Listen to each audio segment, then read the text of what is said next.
In this video, I will show you how to connect MacBook to MetaQuest. And if you find this video helpful, please don't forget to like and subscribe.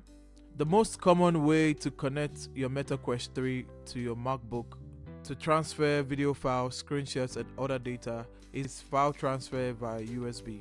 Now, this is because macOS doesn't natively support file transfer with Android devices. You'll need a small utility called Android File Transfer.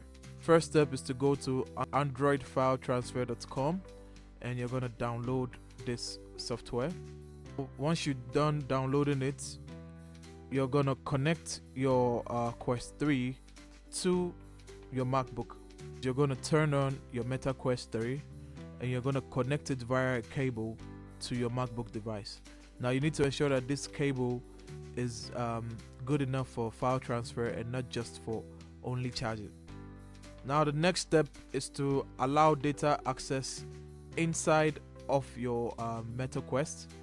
And if you're going to put your MetaQuest on, and you will see a prompt appear in your virtual view asking for permission to allow the connected device to access files.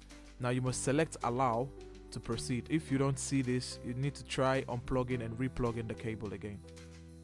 After you click on allow on your headset, it will open up a window that will allow the Android file to transfer automatically and open on your Mac's desktop. So you will see the directories on your Quest 3 and you can drag and drop files between the Mac and the headset.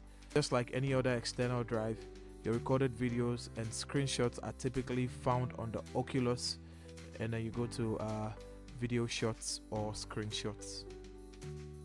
Now that's how you connect your MacBook to your MetaQuest 3, and if you find this video helpful, please don't forget to like and subscribe to our channel. Until the next one, see ya.